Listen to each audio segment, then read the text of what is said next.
Hello friends, welcome to my channel. So जैसे कि हमने पढ़ा था मार्च का GS1, अभी GS2। तो पहला जो होता है वो अनलॉफुल एसोसिएशन के बारे में है। ये जो जमाती इस्लामी जम्मू कश्मीर है उसको एक अनलॉफुल एसोसिएशन डिक्लेयर किया गया है अंडर उपा एक्ट 1967।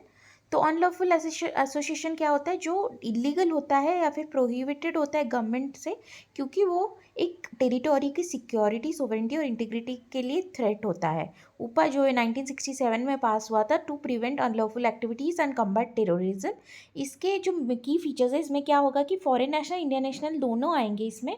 और ये ऑफेंडर्स को मतलब कि सेम वे में एप्लीकेबल होगा अगर फॉरेन लैंड में भी कोई क्राइम हुआ है आउटसाइड इंडिया। तो इसमें डेथ पेनल्टी और लाइफ इम्प्रिजनमेंट मिलता है। उसके साथ साथ इसका इन्वेस्टिगेटिव एजेंसी जो है वो एक चार्जशीट फाइल करता है 180 डेज़ में। और मतलब अमेंडमेंट हुआ इसका 2019 में, जिसमें कि NIA को पावर मिला for seizure and attachment of property. इसमें इंडिविजुअल को टेररिस्ट डेजिग्नेट किया जाता है। तो एक तो टेररिस्ट डेजिग्नेट करेंगे अमेंडमेंट से NIA को, इसका मतलब कि seizure and attachment of property का राइट्स मिला। उसके साथ साथ चार्जशीट 180 डेज़ में फाइल हो जाना चाहिए। और फॉरेन लैंड और नेटिव लैंड पे सेम वे में ट्रीट किया जाएगा ऑफेंडर को। और फॉरेन और इंडियन नेशनल दोनों इंक्लूडेड है। सेंट्रल इमरजेंसी रिस्पांस फंड क्या है? ये एक फ़ंड है जो 2005 में क्रिएट किया गया था UN उनगा के द्वारा, जो कि प्रोवाइड करता है rapid and life saving assistant कुछ वल्नरेबल पॉपुलेशन को जो किसी क्राइसिस में है। उसके साथ हम देखें FIR वर्सेस जनरल डायरी। तो इसमें क्या हुआ है कि ललिता कुमारी वर्सेस जो गवर्नमेंट ऑफ उत्तर प्रदेश में, अभी सुप्रीम कोर्ट ने बोला है कि एक कॉग्निजेबल ऑफेंस के लिए जो भी इंफॉर्मेशन है उसको FIR में रिकॉर्ड किया जाएगा। और ये इसको मतलब कि मेंटेन किया जाएगा by officer in-charge of the police station. एक जनरल डायरी में नहीं लिखा जाएगा। मतलब ललिता कुमारी केस में ये बोला गया है कि सुप्रीम कोर्ट ने बोला कि अगर कोई मतलब कि इंफॉर्मेशन है कोई कॉग्निजेबल ऑफेंस के बारे में, तो उसको हम बस एक डायरी में नहीं लिखेंगे, हम FIR में उसको इनक्लोज कराएंगे। तो इसमें एक 154 जो सेक्शन है ऑफ क्रिमिनल प्रोसीजर एक्ट और सेक्शन 44 ऑफ पुलिस एक्ट 1861, ये दोनों को मतलब कि एनालाइज करके कोर्ट ने ये बोला है। जनरल डायरी क्या है? जनरल डायरी है जो इम्पोर्टेंट ट्रांजैक्शन एंड इवेंट्स जो पुलिस स्टेशन में होता है, including complain, arrest, confiscated property, सब के बारे में जनरल डायरी में लिखा जाता है। FIR क्या होता है? FIR मतलब क्या होता है कि कोई कॉग्निजेबल ऑफेंस के बारे में एक समरी होता है उसमें, जिससे कि हम इन्वेस्टिगेशन को इनिशिएट कर सकते हैं। और जो FIR होता है उसमें कंप्लेन का डिटेल, चार्ज का डिटेल, अरेस्ट का डिटेल सब कुछ लिखा रहता है। लेकिन FIR में क्या होता है कि ऑफेंस का डिटेल, अक्यूज्ड, विटनेस, कंप्लेनेंट, इन सब का डिटेल रहता है हैंडलिंग। जनरल डायरी जो है वो एक इंटरनल पुलिस रिकॉर्ड मतलब कि मेंटेन होता है। लेकिन FIR एक लीगल डॉक्यूमेंट है जो कि पुलिस फाइल करता है हर एक ऑफेंस के लिए अलग अलग। उसके साथ साथ कोई सिग्नेचर नहीं ज़रूरी होता है इसमें कंप्लेनेंट की जनरल डायरी में, लेकिन एक सिग्नेचर ज़रूरी होता है FIR में। और जो FIR होता है वो मतलब कि बेसिस बनता है कोई भी क्रिमिनल प्रोसीडिंग का, कोई भी इन्वेस्टिगेशन का। लेकिन डायरी एक बस इंटरनल रिकॉर्ड होता है। कॉग्निजेबल और नॉन कॉग्निजेबल ऑफेंस का क्या मतलब है? कॉग्निजेबल ऑफेंस मतलब सीरियस क्राइम है जिसमें कि पुलिस किसी को भी अरेस्ट कर सकता है विदाउट वारंट और इन्वेस्टिगेट कर सकता है without courts permission. Non cognizable मतलब क्या होता है? लेसर ऑफेंसेस होते हैं जिसमें एक वारंट की ज़रूरत होती है, कोर्ट की परमिशन की ज़रूरत होती है, ये सब। और हम देखते हैं कि पुलिस जो है वो इमीडिएट एक्शन ले सकता है कॉग्निजेबल ऑफेंस में, लेकिन नॉन कॉग्निजेबल ऑफेंस में कोर्ट की परमिशन की ज़रूरत होती है। कॉग्निजेबल ऑफेंस क्या है? Murder, robbery, kidnapping, rape etcetera. Non cognizable क्या है? पब्लिक न्यूसेंस, डिफेमेशन, असल्ट, ये सब। प्रधानमंत्री अनुसूचित जाति अभ्युदय योजना क्या है?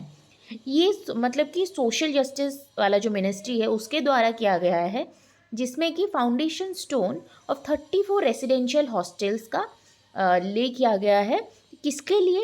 शेड्यूल कास्ट के लिए, बैकवर्ड क्लास के लिए। शेड्यूल कास्ट बैकवर्ड क्लास के लिए हॉस्टल का योजना जो है वो है प्रधानमंत्री अनुसूचित जाति अभ्युदय योजना, ताकि उनको स्कूल में एनरोलमेंट बढ़े। तो इस स्कीम में और भी चीज़ें हैं, जैसे आदर्श ग्राम का मतलब फॉर्मेशन, जिसमें कि SC डोमिनेटेड विलेजेस रहेंगे जिनका अपलिफ्टमेंट किया जाएगा। ग्रांट इन एड मिलेगा फॉर स्टेट लेवल प्रोजेक्ट्स। और फिर हॉस्टल्स का कंस्ट्रक्शन होगा इन हायर एजुकेशनल इंस्टीट्यूट्स। उसके साथ साथ मॉनिटरिंग एंड इवैल्यूएशन होगा इस पूरी स्कीम का, और फिनेंशियल सपोर्ट मतलब कि फिनेंशियल सपोर्ट इसके लिए मिलेगा। फिर प्रधानमंत्री जनजातीय आदिवासी न्याय महाअभियान, पीएम जनमन। पीएम जनमन क्या होता है? ये भी पीवीटीजी लोगों के लिए होता है, जिसमें कि ये जो इनिशिएटिव है वो वेलफेयर ऑफ ट्राइबल कम्युनिटीज़ के लिए है, जिसमें कि उनको मतलब पॉवर्टी लाइन के ऊपर लाया जा सकता है। एक पीएम एक जो पहले हमने पढ़ा हुआ था पीएम अजय, प्रधानमंत्री अनुसूचित जाति अभ्युदय योजना, ये क्या है? पीएम जनमन, जिसमें कि उसमें हॉस्टल्स वगैरह बनाए जाएंगे, आदर्श ग्राम, ग्रांटी नेट। इसमें क्या बनाया जाएगा? इसमें मतलब कि उनको पॉवर्टी लाइन से ऊपर लाना है वेलफेयर करके। और फिर ये 2023 के बजट में इंक्लूडेड था।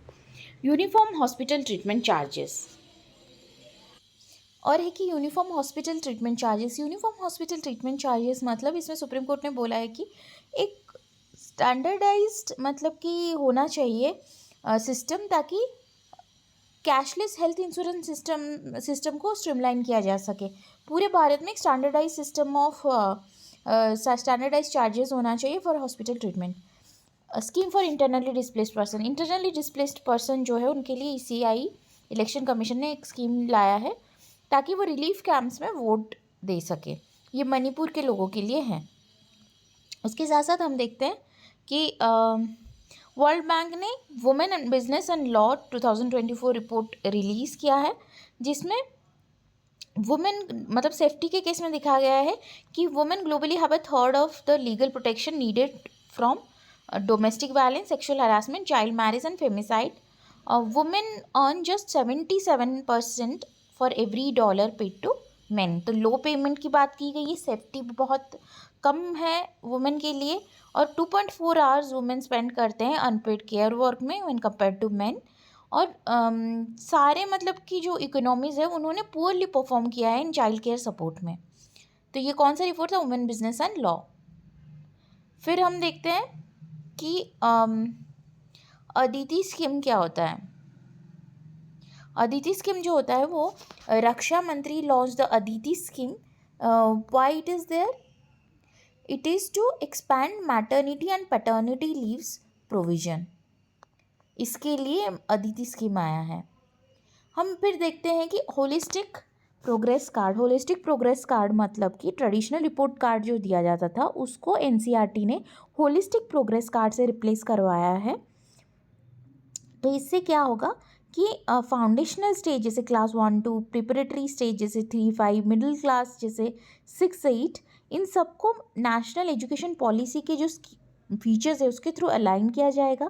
और मतलब कि self, peer evaluation, parents input सब इंक्लूड किया जाएगा। इसमें एक 360 डिग्री ऑफ इवैल्यूएशन होगा, ना कि एक बस टीचर के पर्सपेक्टिव से इवैल्यूएशन किया जाएगा। Abortion as a constitutional right. Abortion को मतलब कि फ्रांस ने अभी एक कॉन्स्टिट्यूशनल राइट बना दिया है, विच इज़ वेरी मतलब कि वेरी पाथ ब्रेकिंग। तो various government regulations in news.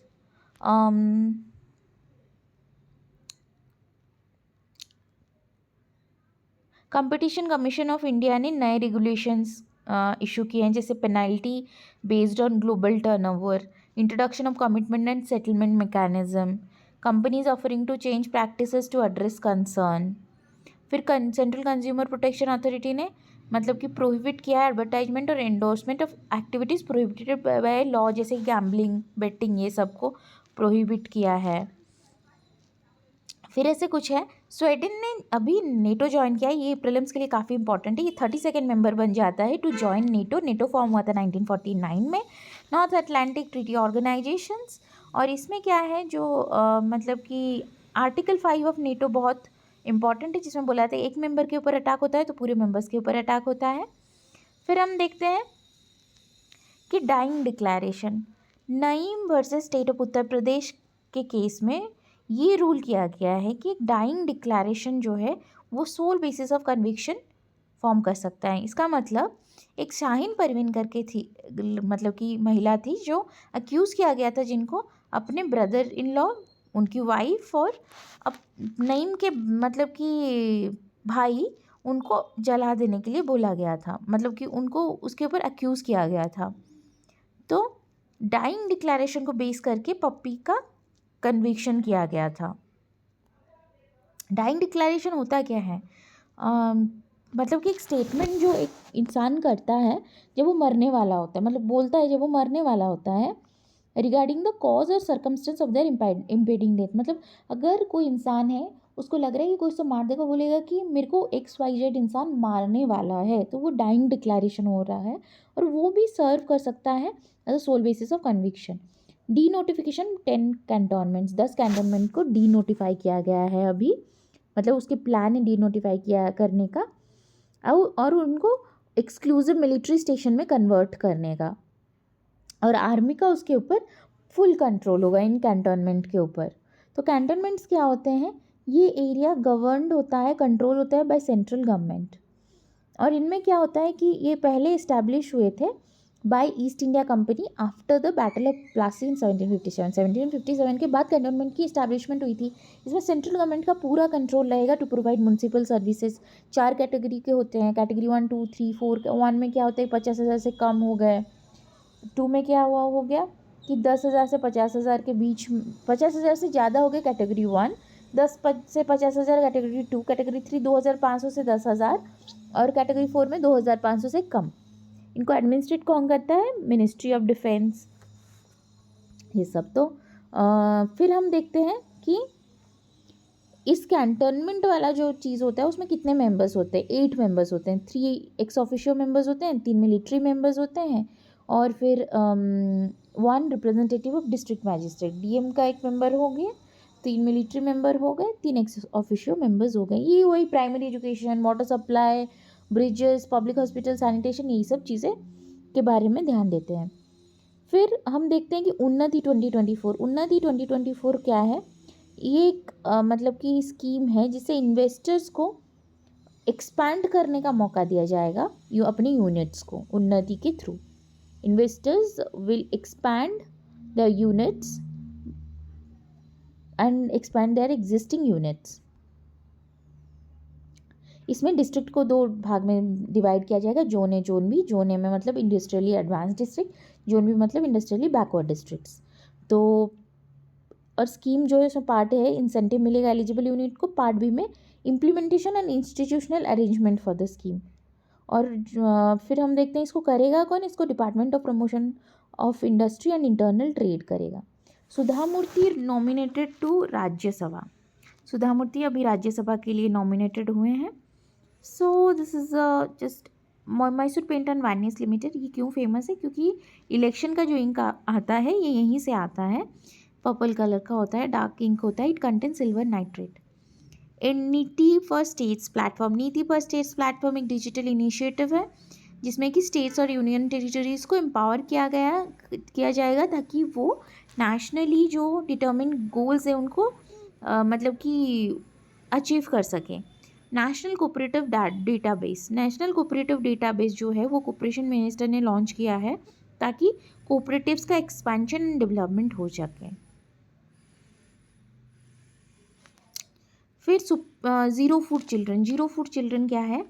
ये मतलब कि पर्टिकुलरली इससे पता चल रहा है कि 6 मिलियन लोगों के पास खाने का खाना नहीं है, या फिर मतलब कि इसमें क्या, इसका मतलब क्या है? किसको हम ज़ीरो फूड चिल्ड्रन बोलेंगे? इन्फेंट्स को बोलेंगे फ्रॉम 6 to 23 मंथ्स, जिनको कोई भी फूड उन्होंने कंज्यूम नहीं किया है of any substantial calorific content for the last 24 hours. Last 24 hours से वो कुछ खाना ही नहीं खाए हैं। तो मतलब इंडिया 3rd हाईएस्ट है in percentage of children who have not eaten any food in 24 hours. तो इसको फूड डिप्रिवेशन, पॉवर्टी, ये सब का मतलब कि एक एग्जाम्पल माना जा सकता है zero food children. Supreme court judgement on Rajya Sabha election.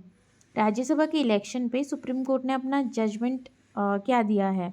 इन्होंने पार्लियामेंट्री प्रिविलेज के ऊपर एम्फसाइज किया है, और इन्होंने बोला है कि इलेक्टेड मेंबर्स के जो पावर्स और रिस्पॉन्सिबिलिटीज़ हैं वो रहेंगे जब भी हाउस सेशन में नहीं रहेगा तब भी। और उन्होंने रिजेक्ट किया है कि राज्यसभा वोटिंग एक लेजिस्लेटिव वोट नहीं है, ऐसा नहीं है। ये भी एक मतलब कि ये जो इसका जो इलेक्शन सिस्टम है, इसका जो वोटिंग सिस्टम है वो भी बहुत इंटेग्रल है। और राज्यसभा का जो मतलब कि ये इलेक्शंस है ये बेसिक स्ट्रक्चर ऑफ डॉक्ट्रिन में आते हैं। एसर बोमाई केस को अभी 30 ईयर्स हो गए। ये लैंडमार्क केस है जो रेस्ट्रिक्ट किया था arbitrary dismissal of state governments. Democracy report 2024, democracy report 2024 जो है वो वीडेम इंस्टीट्यूट ने निकाला है एट स्वीडन यूनिवर्सिटी। तो इसमें बोला गया है कि मतलब इसमें क्या की फाइंडिंग्स है। India ranks 104 in democracy index, और ये 100 मतलब कि हाँ, इंडिया का रैंक काफ़ी लो है। उसके साथ साथ हम ये देख सकते हैं कि डेमोक्रेसी कितना डिक्लाइन किया है, इलेक्टोरल ऑटोक्रेसी जो है वो मतलब कि बढ़ गया है। और उसके साथ साथ हम देखेंगे कि साउथ एशिया और सेंट्रल एशिया काफ़ी अफेक्ट हुए हैं, लेकिन भूटान में लिबरल डेमोक्रेसी है। NECC लॉन्च, NECC क्या है? National curriculum for early childhood care and education. India की कितने साल के बच्चे के लिए होता है? 3 to 6 ईयर्स के बच्चों के लिए वो लॉन्च किया गया है। हैदराबाद लिबरेशन डे ये कब है? 17 सितंबर। UCC इन उत्तराखंड बिकम्स लॉ होता है UCC, और इसमें क्या हो गया कि लिव इन आप रह रहे हैं तो आपको बताना पड़ेगा पुलिस को। बहुत सारे इक्वल राइट्स मतलब कि मिलेंगे सिटीजन्स को। वुमेन के अगेंस्ट करप्शन का ऑपरेशन कम होगा, सोशल इक्वालिटी रहेगी। लेकिन इसके कुछ दिक्कतें भी हैं जिसमें कि इंटरफेरेंस काफ़ी हो जाएगा government in individual lifes. Intergovernmental framework agreement, intergovernmental framework agreement जो है ये अग्रीमेंट क्यों आया है? To enhance bilateral relations and cooperation in port, maritime and logistics sector, focusing on Indian Middle East Economic Corridor. Indian Middle East Economic Corridor जो है इसमें कौन कौन है? इंडिया है, सऊदी अरबिया है, USA है, EU है, जर्मनी है, इटली है, UAE है और फ्रांस है। ये मतलब काउंटर करेंगे चाइना के बेल्ट रोड इनिशिएटिव को। और इसमें क्या है कि कॉरिडोर के कंपोनेंट्स क्या रहेंगे? रेलवे लाइन, इलेक्ट्रिसिटी केबल्स और हाई स्पीड डेटा केबल्स। फिर यूनियन प्रधानमंत्री सामाजिक उत्थान एवं रोजगार आधारित जन कल्याण पोर्टल, ये पोर्टल क्यों है? To support entrepreneurs from disadvantage section of society. इसका नाम क्या है? PM Suraj portal. PM Ajay क्यों है? हॉस्टल्स के लिए है। PM जनमन क्यों है? To bring them above the poverty line. अब UN IGME, United Nations interagency group for child mortality estimation, इसमें इन्होंने क्या एस्टिमेट किया है कि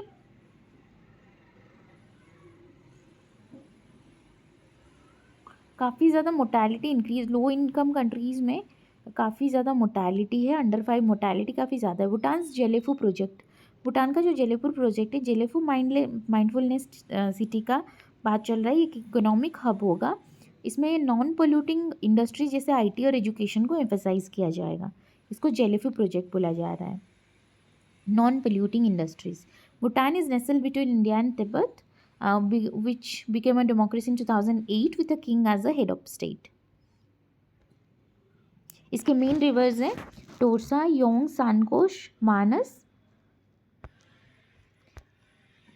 cashless treatment of road accident victim, road accident victims का कैशलेस ट्रीटमेंट के लिए अभी योजना पायलट प्रोग्राम चल रहा है by ministry of road highway, road transport and highways. इसमें PMJ जन आरोग्य योजना उसको यूटिलाइज किया जाएगा। और फिर हम देख रहे हैं कि मॉडल कोड ऑफ कंडक्ट, ये इलेक्शन कमीशन के द्वारा लागू किया जाता है ड्यूरिंग इलेक्शंस। भारतीय आदिम जाति सेवक संगठन, भारतीय आदिम ये मतलब कि union minister of tribal affairs के थ्रू है। इसमें क्या किया जाएगा? ट्राइबल कल्चर एंड हेरिटेज को प्रिजर्व किया जाएगा एंड प्रमोट किया जाएगा। सिनेमाटोग्राफ सर्टिफिकेशन रूल 2024, ये मिनिस्ट्री ऑफ इंफॉर्मेशन ब्रॉडकास्टिंग द्वारा इंट्रोड्यूस किया गया है। इसमें है कि न्यू एज बेस्ड सर्टिफिकेशन, मतलब UA7+, UA13+, UA16+, ये सब चीज़ें होंगी ताकि पेरेंट्स मतलब कि ये डिसाइड कर सके कौन सा फिल्म उनके लिए सूटेबल है उनके बच्चों के लिए। ओल्डर कैटेगरी के लिए adult only, a specific class of person, new universal, ऐसा। फिर रिड्यूस्ड सर्टिफिकेशन टाइम को कम किया गया है। वुमेन के रिप्रेजेंटेशन को इंक्रीज़ किया गया है, जैसे 1/3 member in the board should be women. Accessibility features है for the disabled person. Perpetual validity है, प्रीवियस जो 10 ईयर्स का रेस्ट्रिक्शन था फिर रीसर्टिफिकेशन करना है, लेकिन अभी परपेचुअल वैलिडेशन है। सिनेमाटोग्राफ अमेंडमेंट एक्ट जो है 2023 में पास किया गया था, जिसमें पायरेसी के लिए स्ट्रिक्टर पनिशमेंट रखा गया है और मिनिमम 3 मंथ्स का इम्प्रिजनमेंट है और 3 लाख रुपीज़ का जुर्माना है, ये है।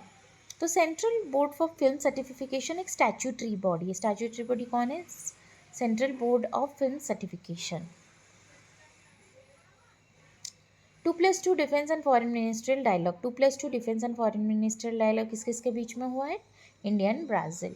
FLNAT क्या है? Foundational literacy and numeracy assessment test, जो नेशन वाइड कंडक्ट किया जाएगा अक्रॉस 23 स्टेट्स। इसमें क्या होगा कि वो जो रीडिंग राइटिंग न्यूमरेसी लेवल है फाउंडेशन लेवल में, जो कि अभी भी बच्चों में नहीं है, तो उसको मतलब कि जांच किया जाएगा। इसमें रीडिंग राइटिंग न्यूमरेसी सब में 50 मार्क्स होंगे, totalling 150 marks in regional language में कंडक्ट किया जाएगा। और फिर इसमें उल्लास क्या होता है? उल्लास मतलब understanding life long learning for all in society. इसमें क्या होगा कि जो अडल्ट हैं फ्रॉम 15 एजेड 15 एंड अबव, उनको बेसिक लिटरेसी न्यूमरेसी और लाइफ स्किल्स दिया जाएगा ताकि ये अपने लाइफ में आगे बढ़ सके। सेंट्रली स्पॉन्सर्ड स्कीम है। Diksha digital infrastructure for knowledge sharing. Nipun Bharat mission, जिसमें हर बच्चे के पास 2026-27 तक फाउंडेशनल लिटरेसी होगा। दीक्षा में क्या होगा कि टीचर्स ट्रेनिंग। निष्ठा में क्या होगा कि हेड ऑफ द स्कूल और मतलब कि टीचर्स हैं उनकी ट्रेनिंग किया जाएगा।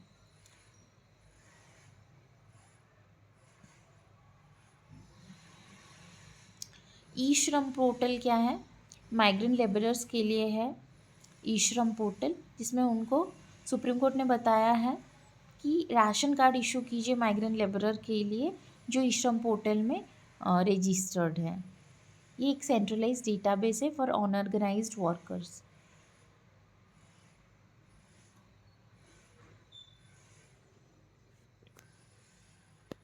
तो डेमोक्रेसी की जब बात आएगी तो हम ये चीज़ें सब लिख सकते हैं, जैसे कि वैदिक एरा में सभा समिति संसद थे, ऋग्वेद और अथर्ववेद में लिखा गया है। रामायण महाभारत के टाइम में पीपल वेलफेयर और एथिकल गवर्नेंस के बारे में काफ़ी ज़्यादा बोला गया है। महाजनपद के टाइम पे पीपल का कलेक्टिव गवर्नेंस के बारे में लिखा गया है, जैसे कि अष्टदायी टेक्स्ट में डेमोक्रेटिक इंस्टीट्यूशन के बारे में है। प्लूरलिज्म और टॉलरेंस जैनिज्म और बुद्धिज्म प्रमोट करते हैं। कौटिल्य का अर्थशास्त्र में सिटीजन वेलफेयर और रूलर्स रिस्पॉन्सिबिलिटी के बारे में लिखा गया है।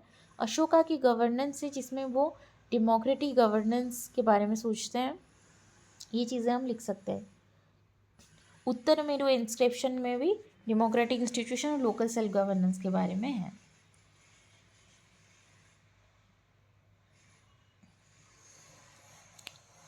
लद्दाख का स्टेटहुड डिमांड अभी चल रहा है, जाकि job opportunities, land protection, parliamentary representation, इसके लिए अभी मतलब प्रोटेस्ट चल रहा है।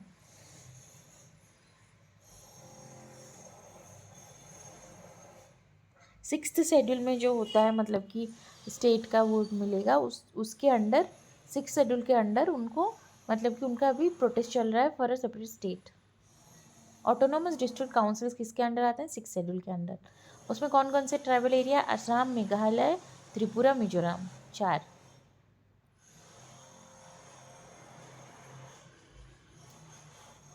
कौन कौन सी रिपोर्ट न्यूज़ में है? लैंसेट का global burden of disease study है, जिसमें global total fertility rate half हो गया है टू 2.23। इसमें बोला गया है कि प्रो नेटल पॉलिसीज हो, जैसे child related cash transfer, contraceptive and female education हो, सोशल सिक्योरिटी और हेल्थ केयर में इन्वेस्टमेंट हो। 4th global e waste monitor report में क्या किया गया है कि e waste generation 5 times increase हो गया है दैन ई वेस्ट रिसाइकलिंग। फिर हम देखते हैं कि ILO का रिपोर्ट एक है प्रॉफिट एंड पॉवर्टी, उसमें ये बोला गया है कि 27 मिलियन पीपल जो है वो फोर्स्ड लेबर में है अभी भी।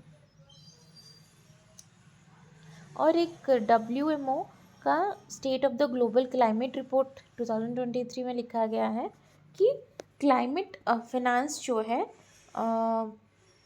It needs to grow more than 6 times. और income and wealth inequality in India जो एक स्टडी किया गया है, या फिर वर्ल्ड इनइक्वालिटी लैब स्टडी है, उसमें लिखा गया है कि इंडिया का जो अभी इनकम इनइक्वालिटी वो प्री इंडिपेंडेंस एरा के मतलब कि टाइम का इक्वल है। Richest own 40% of Indian wealth. भाषा नेट पोर्टल, भाषा नेट पोर्टल क्या है? इसमें मतलब कि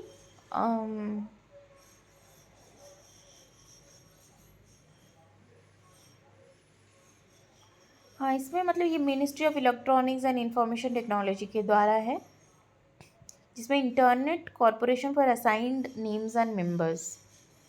पोस्टल बैलेट मतलब कुछ लोगों के लिए जो वोट करना चाहते हैं लेकिन नहीं है, जैसे कोई सर्विस वोटर्स है, आर्म फोर्सेज में, सब में, voters on election duty, voters above 80 years, voters under preventive detention, इन सब के लिए। यूनाइटिंग फॉर कॉन्सेंसस मॉडल किसके द्वारा निकाला गया? United Nations for opposing reforms to the security council, जिसमें ये है कि अफ्रीका और ग्लोबल साउथ की रिप्रेजेंटेशन कम है और परमानेंट सीट मेंबरशिप में कोई बदलाव नहीं आ रहा है। सेक्शन 153 है इंडियन पेनल कोड, कौन सा है? इसमें है कि ऐसे incite enmity and disharmony among groups and communities. Preventive detention क्या है? मतलब कि जब आप किसी ने कोई प्रॉब्लम नहीं किया लेकिन वो हार्म होने से पहले ही उसको हम डिटेंशन में ले लिए।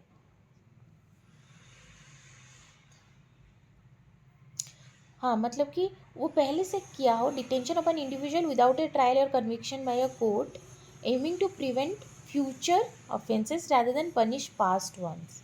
स्लैप सूट्स क्या है?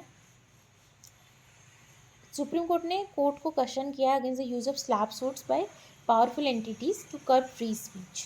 स्लैप सूट मतलब कि जिसमें कॉरपोरेशन इंडिविजुअल्स जो हैं वो साइलेंस करवा देते हैं क्रिटिक्स को, जैसे जर्नलिस्ट, एक्टिविस्ट, इन सबको, और by burdening them with costly legal proceedings. Injunctions क्या है? इंजंक्शन एक लीगल रेमेडी है to prevent a party from carrying out a specific action such as intellectual property infringement or breach of contract। Group of friends क्या है? इसमें 40 member states है, India भी है इसमें।